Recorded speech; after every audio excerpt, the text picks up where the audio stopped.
History yesterday on CBS. Justin Thomas with a comeback for the ages to win the PGA Championship in a playoff and pulsating fashion.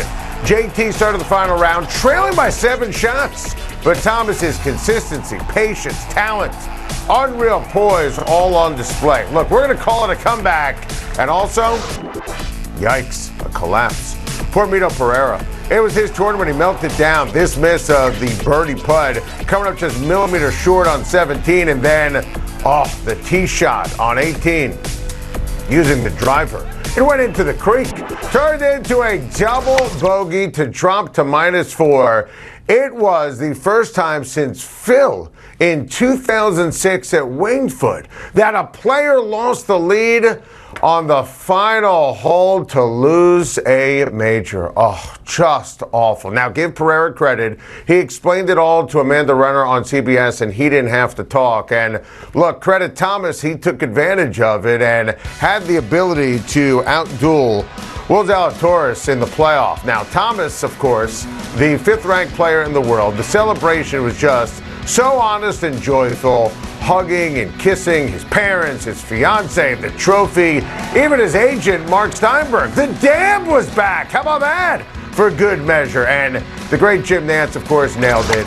Thomas was just in time for his second PGA Championship. A collapse gave him a pathway, and wow, did JT take advantage. My guy Steph is just that, special. Greatest shooter in NBA history, greatest three-point shooter ever. Curry has been an MVP, won 3 championships, but of course, he hears the critique, the picks against him and the Warriors. Heck, Golden State was a 3 seed this year, and Steph missed a lot of game action with injury late in the season. None of it matters. 34-year-old Steph Curry is playing lights-out basketball. In a related story, the Warriors bludgeoned the Mavericks last night to take a 3-0 series lead. Steph has the Warriors a game away from the NBA Finals.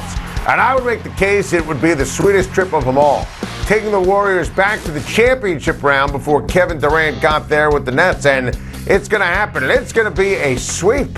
Curry had yet another 30-point game this postseason. He has the 11th most 30-point games in NBA history, breaking a tie with none other than Dirk Nowitzki.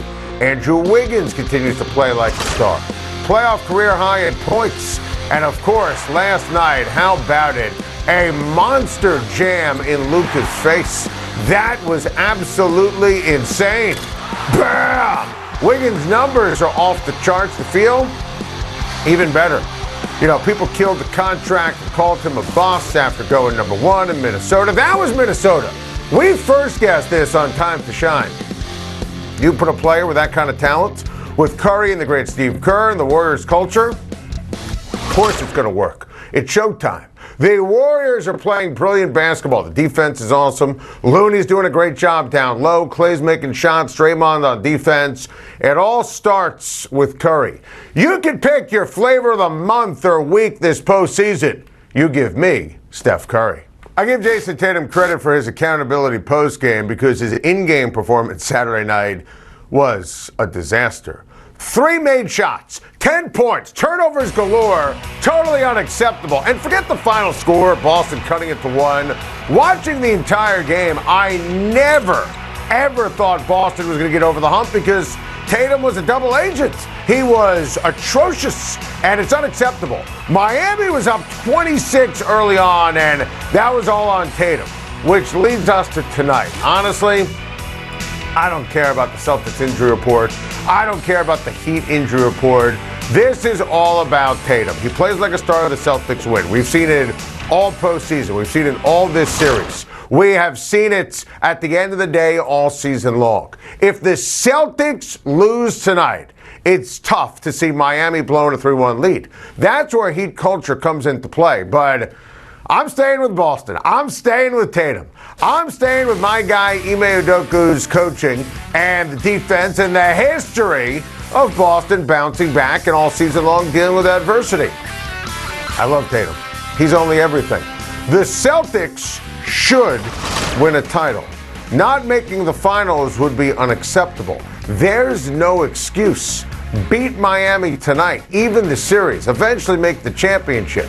It's only everything for Tatum. The Padres made the biggest statement in Major League Baseball this weekend. Baggage Giants. How about the Padres going into San Francisco, sweeping away the Giants? And they did it differently.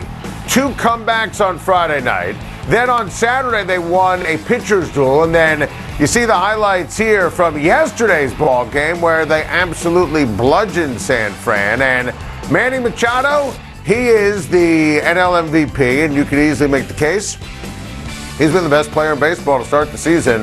The Padres, who I picked preseason to make the playoffs, and remember they're doing this without Fernando Tatis, they deserve our love, our respect, our attention. Their starting pitching is superb. That was not a fluke. The Padres are excellent. Need to get this off my chest. Josh Donaldson rightly suspended today by Major League Baseball for 1 game for inappropriate commentary during Saturday's game towards Tim Anderson. Good. Frankly, I wanted 3 games. I wanted at least 3, but I do give Rob Manfred credit for suspending Donaldson because this was not any kind of inside joke to Tim Anderson. Inside joke is something among friends. You cannot call Tim Anderson Jackie. You can't do that, talking about Jackie Robinson. And I get it. You know, Tim Anderson referred to himself as Jackie Robinson in 2019, but look, that was not the way Josh Donaldson said it to him. And then Tim Anderson, yesterday, after the altercation with Donaldson, he hit the home run and he shushed the crowd. And Anderson, you know, I've said this for years on Time to Shine, one of my favorite players in baseball. I love watching him play. I love his speed. I love his batting average. I love his charisma, the way he works. He is a great face of baseball. And I give Aaron Boone credit. After the game on Saturday, he said that word choice from Donaldson was not appropriate. So, look, I applaud and appreciate Donaldson as a player, as an Energizer bunny for the Yankees, but that clearly crossed the line. You cannot do that. That is just charged and completely unacceptable.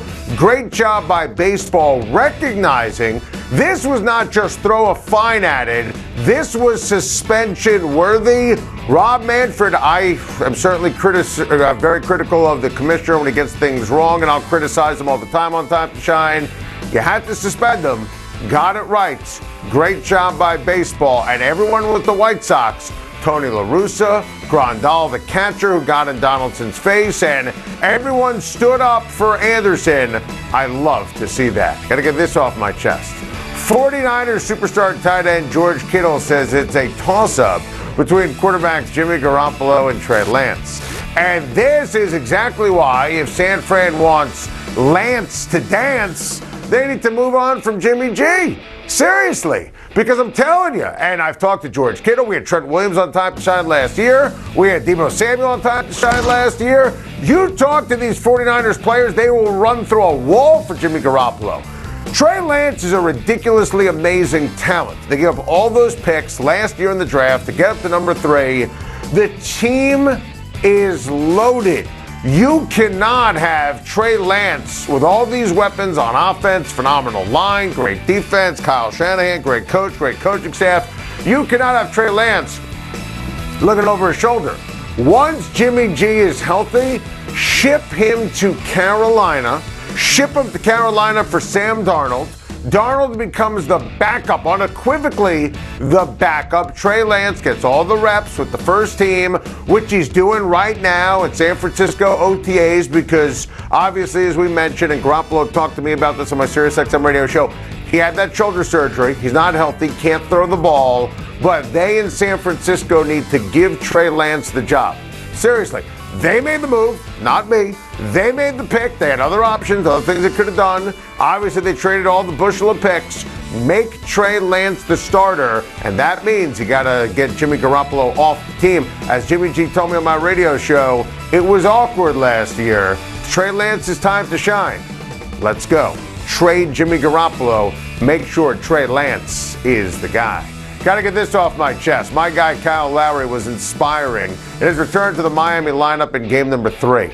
11 points, 6 assists, 4 steals, 29 minutes. And look, I loved him in Villanova, loved him in Toronto, one of my favorite NBA players in the last 15 years. And I just think the world of Kyle Lowry. Listen, they're going to have to rely on cats like this tonight. Tyler Hero officially out for the ball game. Huge game 4. Look, the expectation, this is what Eric Spoelstra said to the press this afternoon. Jimmy Butler, obviously he's listed as questionable. Lowry's questionable. PJ Tucker's questionable. I mean, Alonzo Mourning's listed as questionable for this game. I feel like everyone's listed as questionable for Miami, but the only one who's ruled out is Tyler Hero. Spoelstra said everyone who's questionable, they expect to go. Doesn't matter, as we talked about earlier in the show. It's all about Jayson Tatum and why I love Boston to win. Got to get this off my chest. The next head coaching hire is everything for the Lakers. LA reached out to Michigan head coach Juwan Howard, who respectfully declined. Not a surprise. He has a great job. And by the way, I give the Lakers credit. This was the right move for the Lakers. Rob Pelinka played with Juwan Howard, a member of the Fab Five, Howard was, and Pelinka was a backup way back when at Michigan. Listen, I think that would have been an inspired hire. We talked about this on Friday. Darvin Ham would be perfect. Kenny Atkinson would be perfect. Terry Stotts, yeah, that would not be inspired. I gotta get this off my chest. Connor McDavid is a living legend. 3 assists in the Oilers' Game 3 win last night, assisting on 2 of Evander Kane's 3 goals. McDavid now has 9 points in 3 games against the Flames. I mean, watching him, it's like watching Gretzky. It's like watching Lemieux. You look at what he's done in the first 2 rounds of the postseason, Connor McDavid is absolutely the best. Thank you for watching. Please like and subscribe, and don't forget to hit the bell for more videos.